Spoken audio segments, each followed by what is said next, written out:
Hello and a warm welcome to the show. I'm Saria Strzemska and this is Pulse of Culture, coming to you from Warsaw.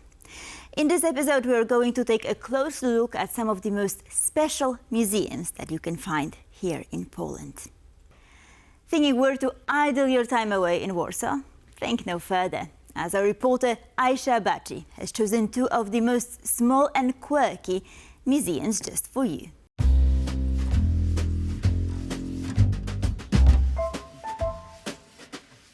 First up, the Neon Museum in Warsaw. A treasure trove of glowing history. These signs have a story to tell. I think they love the colours. I think they feel good here. You know, everybody looks kind of good under a neon light. These neon signs are extremely eye-catching and quite frankly, iconic. And taking a selfie in front of them will get you the right amount of likes. But how to make history go viral? We were fairly recently voted the most Instagrammable place in Warsaw. The young generation, it's all about aesthetic. There's lots of history here. It isn't just about image. It's also about political history, graphic design history. And so they leave with so much more than photographs on Instagram and TikTok. Next up, we're stepping into a time machine. The Museum of Life Under Communism takes us back to, you guessed it, communist-era Poland, where life was slightly different, but opportunities for social media content somehow endless. We encourage people to do some stories, to take pictures in the museum. This is the most powerful tool for us to promote ourselves through people. This place in itself feels like one of Instagram's or TikTok's vintage filters. As Bob Dylan used to sing, the times they are a-changing. And museums worldwide are rethinking which of their collections are still relevant and which need a rapid rethink. Warsaw's National Museum of Ethnography is one such institution. Karolina Szapland has more.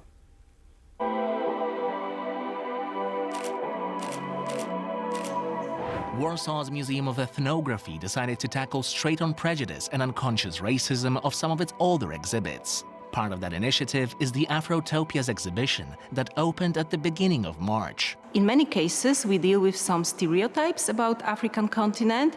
Therefore, we decided to create a program that would somehow explain to our public more difficult, more complex problems. Some older Poles believe that since Poland had no overseas colonies, their museums are unlikely to house problematic cultural artifacts. But Gen Z disagrees, and they're sure making their voices heard.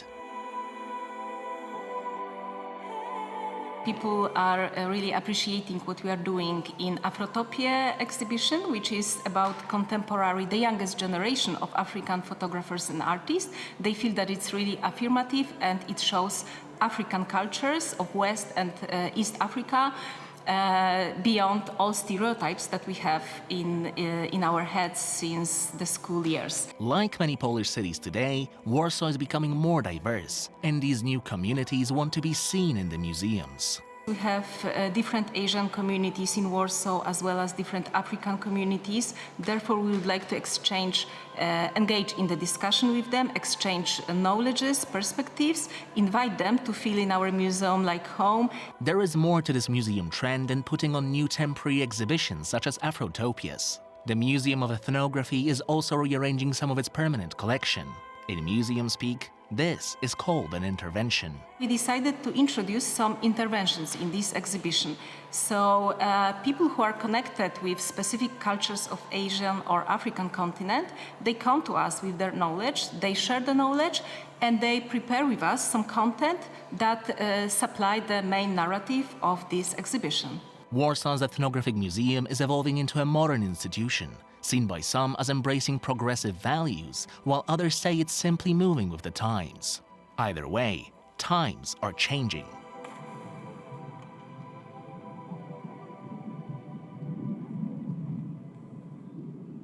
You might think that because museums are meant to celebrate the past, they are a relic themselves. Some have proven this to be a rather outdated view with the use of social media. Take a look.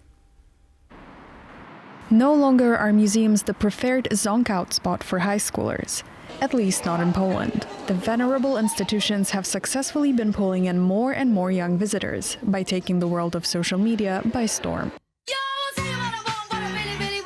In Poland, the push towards TikTokification reached even the ostensibly more old-fashioned institutions, like the National Museum in Warsaw. Did the youth like it? Actually, they responded really nice. I was actually shocked about it because at some point we thought, well, we want to experiment with something different, but it wasn't only the young people, but also the elders were amazed by it. With a new code of internet paint, the museum has been flooding your feeds with courses on historical makeup, a bit of medieval anxiety, and its very own Wicked moments. I'm a witch, and I'm a witch. So what's the secret recipe for that esteemed institution's social media success?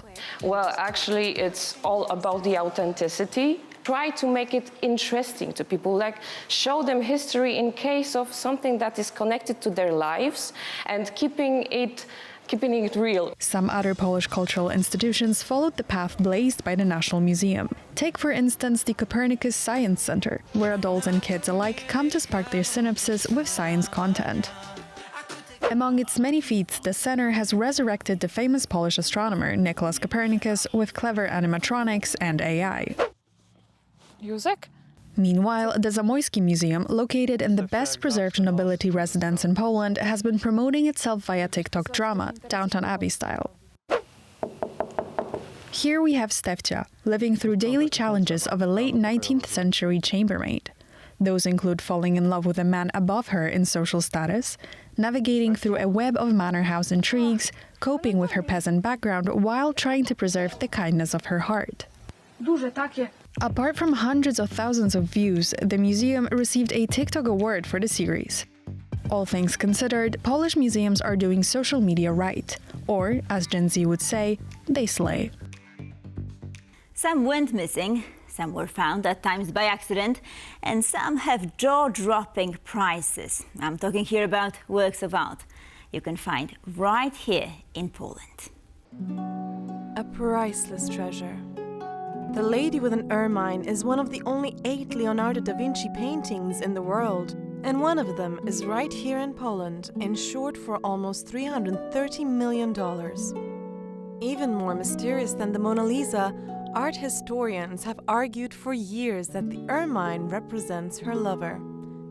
The painting depicts the teenage Cecilia Gallerani, the young mistress of Ludovico Sforza, Duke of Milan, cradling an ermine, and Sforza was often called the White Ermine. A newly found treasure, a long-lost El Greco, discovered by accident in a small Polish church in 1964. 2 young researchers, both in their 30s, traveled from village to village, visiting churches to catalogue the valuable artifacts housed there. Katarzyna Kowalska, writer of the book and director of the documentary Polish El Greco, became fascinated by the story of these 2 researchers and heard the tale from them before their passing.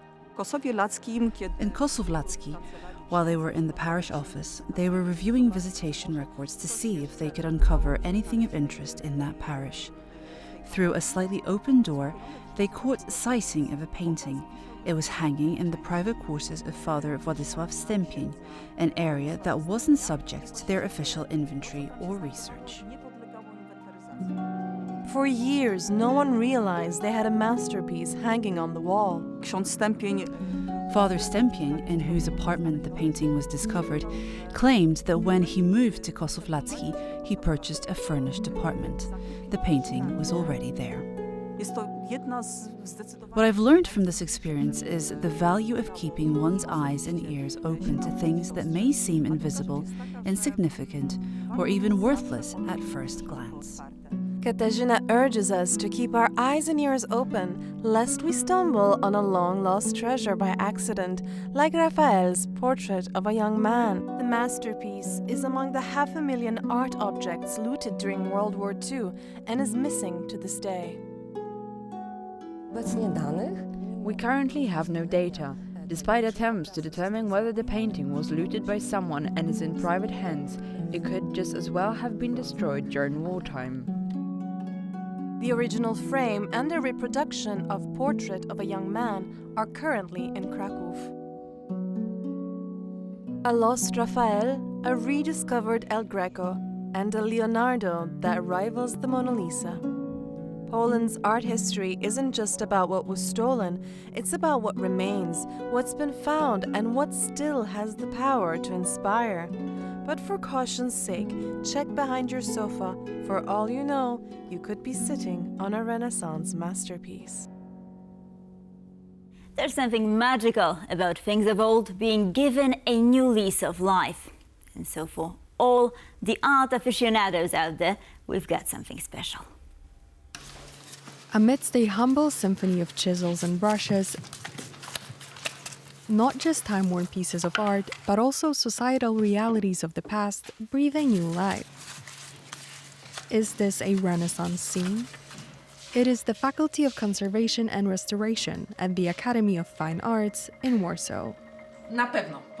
Art conservation helps us understand our social context, because art is often a dialogue with communities, including religious communities. This includes current discoveries of women's art. We, the conservators, save pieces that often went forgotten or were kept in very bad condition. Art conservation can be space to help generations rediscover one another. My mom, she's always really amazed and interested, and she asks lots of questions. Oh, how is that made? Why is that made? Why this way? Now, if you looked into a conservator's toolbox, apart from brushes, scissors, and lasers, you would find a truly cutting-edge instrument: social media. The role of social media in promoting conservation is very important. It's already here, and we have already made a splash on social media. Conservation has become fashionable, interesting, because it shows you museums from behind the scenes, paintings seen from the reverse. It's like a curious glance into every crevice in a cracked Gothic altarpiece. But what is it really that makes more and more people gravitate to art conservation reels? When I watch reels that are about conservation of paper or of books, I feel really amazed, interested, even a bit euphoric, I would say, because that's the topic that's really, really, really interesting for me. We, the conservators, are half artists, half chemists. We ought to have a knack for detective work, solving puzzles, riffling through archives, research, visiting foreign countries. It's detectives' work of surgical precision, and it's all in the name of beauty.